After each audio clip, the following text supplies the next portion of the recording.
So we've been having some severe weather here lately in Texas, which is not something that I was prepared for, I guess.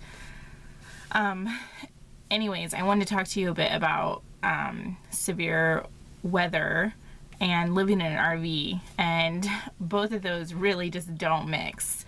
If any of you guys have heard about Houston, like last month or so, they had some pretty severe flooding, and if you go online, you can see pictures of RVs just floating around and just tons of water because the flooding was just so severe. But I wanted to pass on some tips to you that we do as a family for preparing in your location for whatever weather comes your way.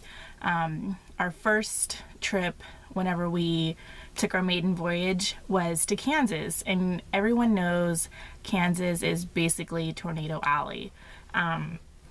When we got there, we were pleasantly surprised that the campground that we were at had shelter. So if anything like that did happen, we had a warning, then there was like a siren too in the campground, and then we could get to the shelter in a timely manner. So that was cool to know. Also, there was a hospital not 3 blocks from where we were camping, which was really cool for safety reasons and just to know in general. Here, there is a shelter, to an extent, a shelter. It's the bathrooms and the laundry area. Now, the bathrooms are basically just long hallways, and there's like 3 bathrooms. So it's a long hallway compared to where I'm living, but there's 3 showers, and then it's the hallway. So you can get in there, and then you can, there's another little hallway, and there's no windows, so you would be safe in there. But 2 weeks ago, we had a tornado scare, and it was a pretty serious tornado scare. My husband was at work, and he was like on his way home, which freaked me out even more because I was like, he's driving in this is not cool, and I had no way to get hold of him. It was just awful for me to worry about him. But then the scare got close because it was a tornado actually dropped down in Fort Worth, and we are about 40 miles from Fort Worth. So that happened, and then it got closer. It got to Denton, and that is about 10 to 15 miles from us. So then it just kind of swooped through here. Nothing touched down. It was tornado warnings, but I can tell you that the kids and I were not comfortable in that situation at all. My youngest and my old, actually none of them, neither one of the kids knew what a tornado was. And I was like, crap, how could I just not teach them what a tornado was, and like when you're homeschooling and when you're just at home with your kids, like a tornado, an earthquake and stuff like that isn't something that you're going to mention very often unless it happens often in the area that you're living in. So Courage was like, what's a tomato? And I was like, well, tomato is something you eat. A tornado is something that might swoop by here real fast. But I logged on to YouTube and let him watch some tornado videos, and he did not like them at all. He said, Mommy, I just don't like tomatoes. And I said, yeah, I know, they're not very exciting to go through. I mean, they're cool to watch in movies as long as no one gets hurt, but and they're really cool production of Mother Nature, but not when people are involved. So there is a shelter here, and so a lot of people went to the shelter.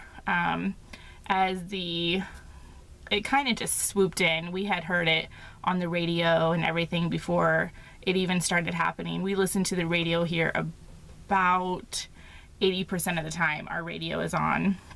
And so beeping and stuff came on the radio, and so we had a heads up, and so the kids and I were out watching the sky, watching it just like loom over us, like quickly come towards us, and basically in a matter of minutes the big storm was here. So a lot of people went to the shelter and had their dogs, their kids, and everything.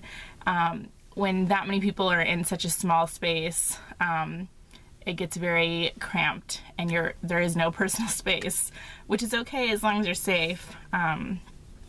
Just a tip for the smokers out there who happen to want to go into shelters, don't bring your cigarettes, because there were people smoking in there, and there were little kids in there, and there were like a lot of older people too.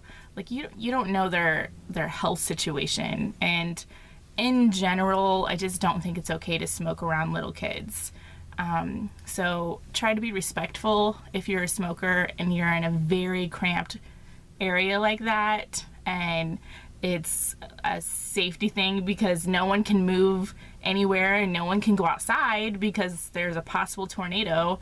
You don't want to make them be in a situation where they're breathing in air that's smoke filled and they don't want to.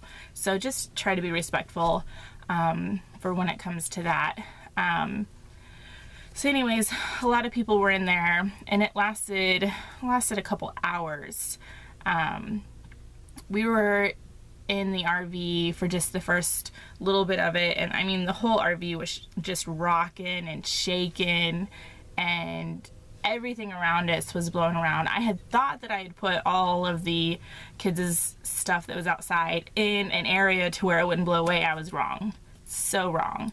I saw all of their stuff get swooped away by the wind, and it basically just went all over the RV park. I had people, they know that we have like the smallest kids here, so they know if they find anything, it's probably ours. So I've had people just come and give me back stuff that they found all throughout the week. So that happened. But in any situation you're at, you want to have a disaster plan. Like in Kansas, we would know where to go. And when we were in California, we were in Klamath, California. So that's the Pacific Northwest. That's like way up there. And that is on the Cascadia Fault. And if any of you are familiar with the Cascadia Fault, I mean, it's supposed to be one of the future most devastating earthquakes ever. And we were like right on the beach there. So there was a big sign as soon as you got into the campground office of where to go in case an earthquake did happen. We could go out the campground and go right up the mountain. It wasn't that far at all. I don't even know how many feet it was up, but I mean, it was very high. So that if that did happen and water did overtake us all, we could at least try to have a head start and get up the mountain. But there was a plan. My point is that there was a plan if something did happen and we did have any warning, that we could try to get out.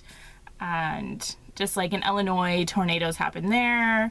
And in Illinois, we would be super prepared because that's where all of our family and friends are. So we would have an immediate place to go, even if there wasn't a shelter and at the campground that we were staying at. And we would know where everything was, like the hospitals and everything. So just in any situation, you need to know what Mother Nature can bring to the table in that state. So it's just really good to know, and ask your campground if there's any shelters. You want to know where the nearby hospitals are. Hospitals will always provide shelter. So if you want to go in there for safety, if that's the closest thing to you, then by all means do it. Nothing in your RV is worth your life. So just get out. Get out at the first sign. if you have pets and you're not home, I highly recommend you having one of those stickers on your doors or your windows or something saying that you have this many pets in your RV in case something really did happen to your RV. It got flipped or something, people would know what to look for, how many animals to look for, because, you know, if you have an animal, any kind of animal, for the most part, they're probably going to be like your kid. So that could be really devastating to people if something happened to their animals. So have something letting emergency workers know how many animals you have in your RV. If, you know, if you're not home, it's really good to have. We just recently this week have been having high winds during the night, and 2 nights ago we had such high winds that I woke my husband up at 3 in the morning knowing he had to get up an hour and a half later, and I was like, this is pretty scary. Like, our whole RV is rocking. Like, is there a tornado coming or what? So we hopped online. Sure enough, there are tornadic winds. I think I said that right. Said tornadic. Tornadic winds, and it was up to 50 miles per hour. Like, you could hear people's stuff all around the campground just blowing in the wind. The fellow across the street from us has 3 or 4 flags that he has on the back of his RV that he flies, and I mean, they were like ripping in the wind. The sound was so loud. Everything was flying around, but I was really kind of worried. Thankfully, our kids just stayed asleep the whole time, but it said that we had like an additional hour and a half to wait for the potential tornado storm to pass. So there wasn't an actual tornado, it was just a tornado watch, and there were extremely high winds. Like, I was very nervous. I was praying a whole lot that night and didn't sleep very well until it calmed down. We do not have chocks on our RV, but that's something that you could use, especially if you already are moving around a lot in your RV.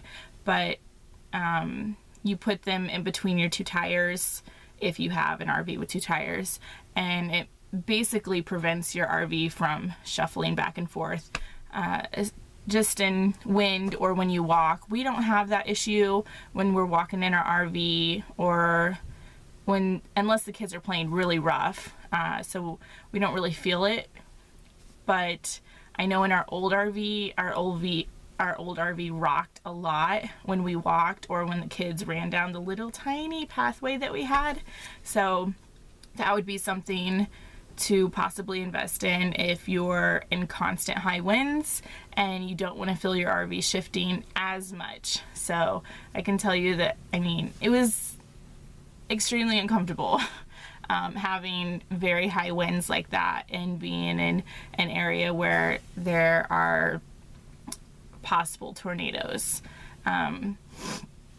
Always know what's in your area. I mean, if there is absolutely nothing in your area, like if you're boondocking and there's nothing, at least visually be aware of what's going on. If you're in a high tornado area, are there any overpasses nearby? Are there any deep ditches? I mean, I would think that almost any of those would be okay than possibly being taken off by a tornado in a tin can, basically.